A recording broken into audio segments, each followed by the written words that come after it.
ଏବଂ ତାଙ୍କର ଡାହାଣ ପାର୍ଶ୍ୱରେ ଆଜିର ଏହି ପବିତ୍ର ମାତୃ ସମ୍ମିଳନୀ ଇତ୍ୟ ଅବସରରେ ଆମ ସଭାକୁ ଗରିମା ଅବସର ପ୍ରାପ୍ତ ଶିକ୍ଷକ ଜଣେ ଉତ୍ତମ ଶିକ୍ଷାବିତ ନୀତିନିଷ୍ଠ ସହଜ ସରଳ ଓ ମାନବିକ ମୂଲ୍ୟବୋଧର ପ୍ରତୀକ ଆଙ୍କୁଶପୁର ଅଞ୍ଚଳରେ ସେ ଜଣେ ଆଦରଣୀୟ ଓ ଯଶସ୍ୱୀ ବ୍ୟକ୍ତିତ୍ୱ।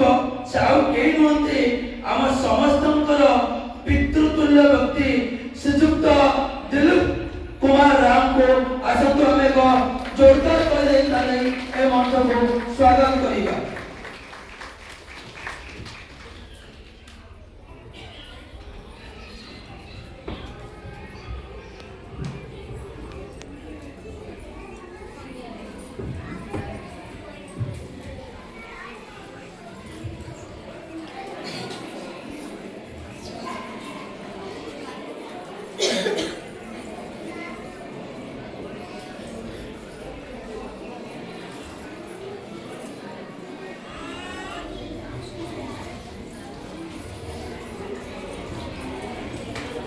ଆଉ ଜଣେ ଆମର ଆଦରଣୀୟ ଅତିଥି ହେଲେ ଜଣେ କାର୍ଯ୍ୟରତ ଶିକ୍ଷକ ଏବଂ ପ୍ରଧାନ ଶିକ୍ଷକ ଭାବେ ନିଜ କର୍ତ୍ତବ୍ୟକୁ ନିଷ୍ଠା ଓ ସମର୍ପଣ ସହିତ ପାଳନ କରୁଛନ୍ତି।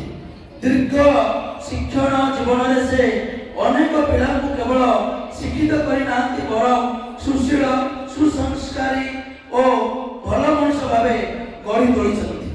ଜଣେ ଉତ୍ତମ ଶିକ୍ଷାବିତ ଭାବେ ତାଙ୍କର ଚିନ୍ତାଧାରା ଆଚରଣ ଓ କାର୍ଯ୍ୟଶୈଳୀ ସମସ୍ତଙ୍କ ପାଇଁ ପ୍ରେରଣାଦାୟକ।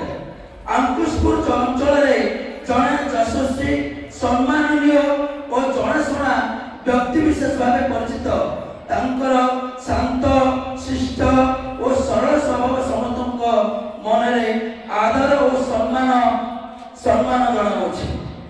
ତେବେ ଆସନ୍ତୁ ଆମେ ଏକ ଜୋରଦାର କରିଦେଇ ଦେଇ ଆମେ ସେହି ଆମର ଆଦରଣୀୟ ଅତିଥି ହରେକୃଷ୍ଣ ଗୌଡ଼ ମହୋଦୟଙ୍କୁ ଆମେ ସ୍ୱାଗତ ଜଣାଇବା।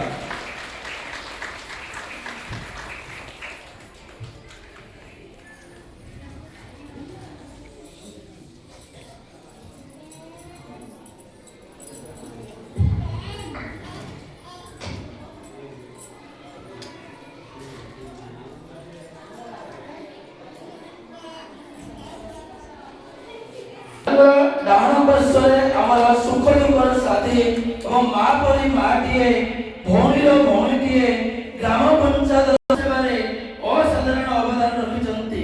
ଗ୍ରାମବାସୀଙ୍କ ସମସ୍ୟା ଓ ଆବଶ୍ୟକତାକୁ ନିଜର ବୋଲି ବୁଝି ସେ ତାର ସମାଧାନ ପାଇଁ ସଦା ତତ୍ପର ରହିଥାନ୍ତି।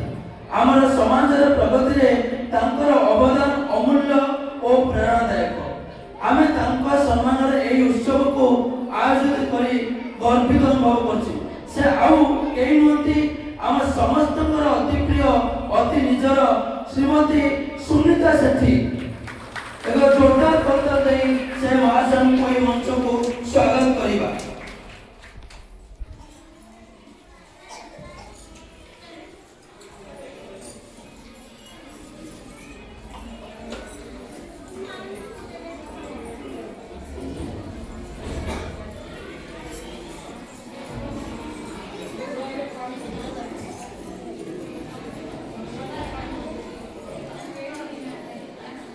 ଆଜିର ଏହି ଉତ୍ସବମୟ ଅବସରରେ ଆମେ ଏକ ବିଶେଷ ମହତ୍ୱପୂର୍ଣ୍ଣ କାର୍ଯ୍ୟକ୍ରମର ଅଂଶଗ୍ରହଣ କରୁଛୁ।